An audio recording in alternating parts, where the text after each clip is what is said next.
What is going on, guys?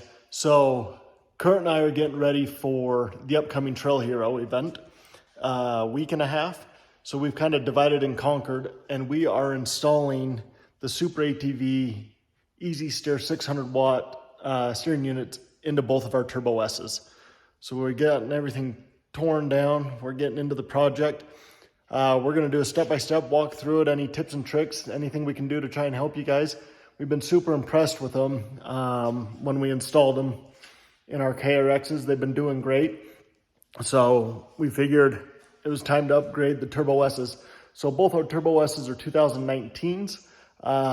Like I said, we're doing the superatv easy steer 600 watt power steering units, but then we're also going to be pairing those with the Rack Boss 2.0s. So great combination. So let's get into it.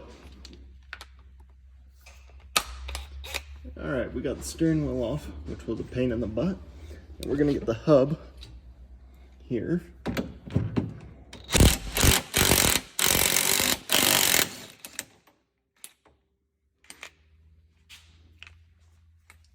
All right, so here behind this cover is the EPS stock motor. So we're gonna have to get this cover off, remove the bolt for the top shaft. And in order to get this whole top shaft out, we actually have to undo and take apart the steering column and remove the steering column off with the top shaft. So we're gonna get to that point and we'll go from there. All right, so now you can see it a little more clearly. There's the EPS motor, the OEM unit that we are going to be replacing with the superatv Series 6. So there's the lower shaft there, and that nut, and then the upper shaft and that nut. So we got to de-nut the shaft. That's right, I said it. What are you gonna do about it? Once we get that done, we then can detach the actual column from here and slide that out. Once that's out, we can remove the top shaft and go from there. So let's go. All right, when I was referring to removing the steering column, it's these 15mm bolts right here. So we're going to take those off and we'll be able to take out the whole upper shaft assembly. Once we have that detached, we can then go about removing the shaft from that.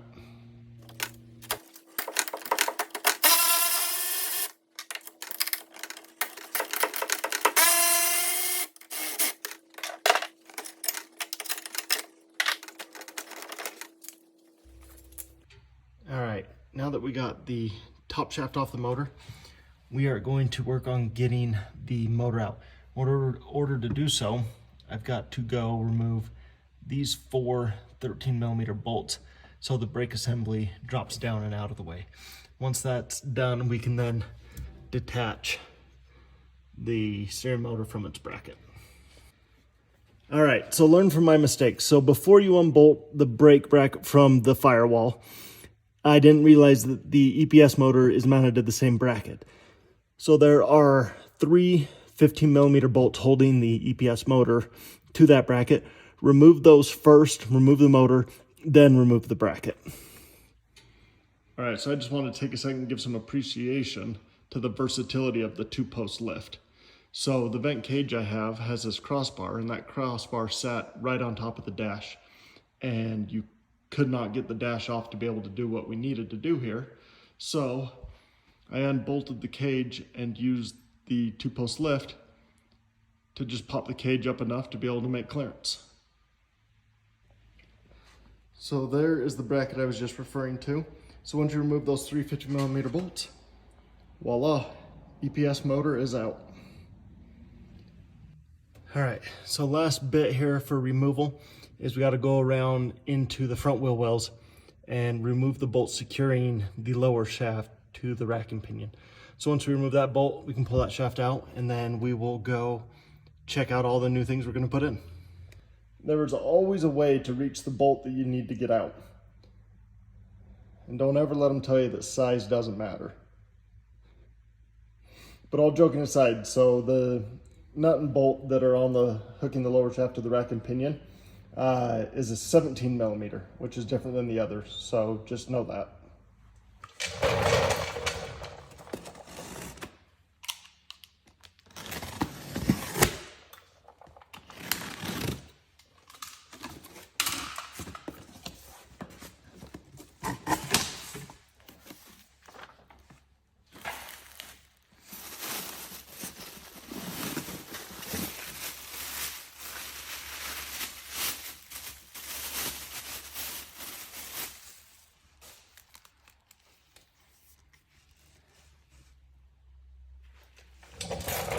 just as I expected in the box, we have got brackets over here for the motor mounts, the ECU mounts, brains, the ECU, and new shafts.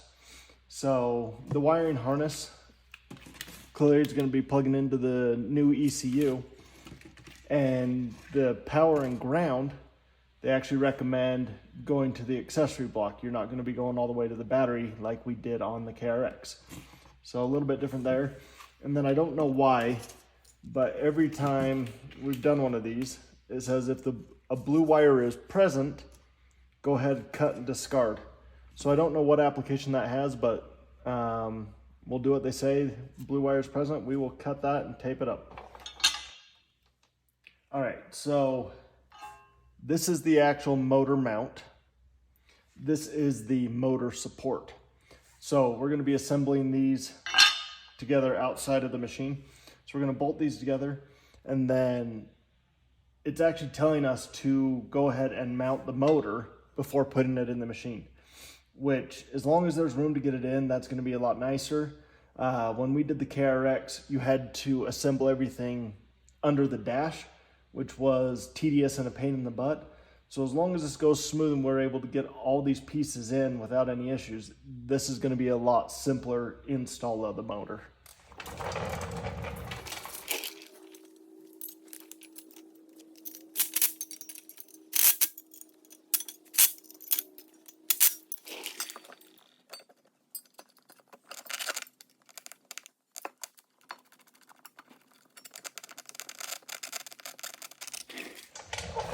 All right, from what I can see from mocking this up in the machine, so you can see there's a lot of play here in these bolts, or a lot of adjustment you can put into it.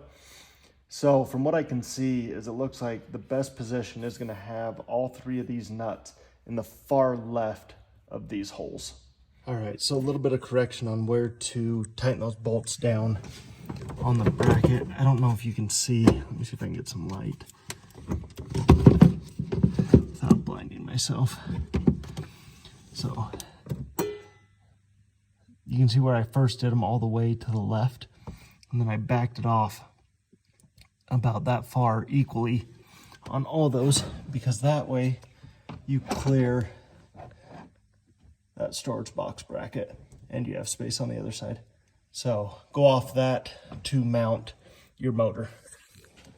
All right, so one tip I like to do before installing the new shafts, you can see on these yokes, I like to take a chisel and just spread these open just a little bit. Makes it much easier to get everything positioned on. So what I do is just lay them on a flat surface, and nothing crazy, just a little bit, just to spread that open just a squish. That'll do it.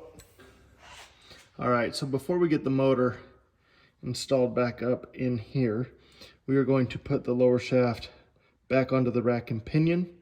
Once that's on, we can then get the motor mounted in.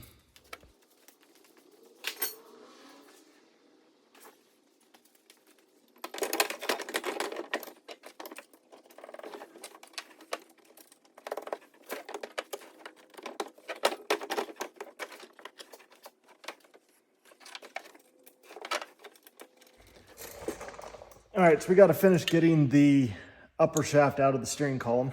So all we got to do is take off one of the bolts of the hydraulic for the steering. So once we pop that off, we should be able to get the steering shaft out. Once the steering shaft out, we're going to be reusing the original bushings that came on that.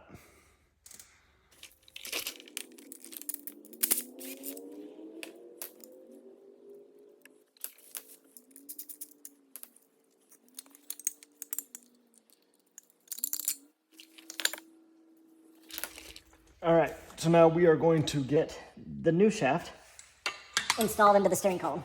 So go ahead and reinstall stock bushing.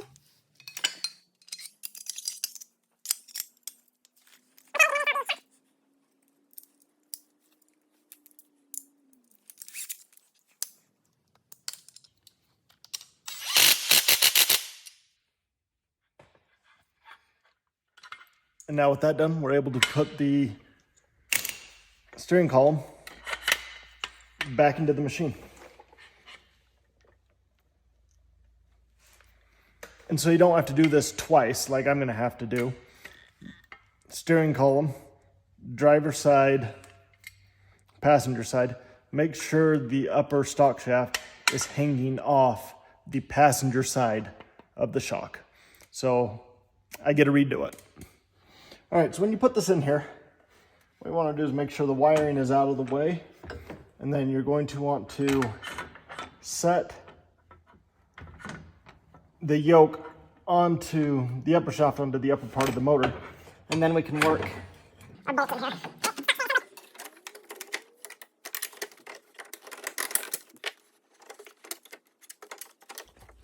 All right, you guys, this is why we do these videos, because even though there's instructions, they're not always correct.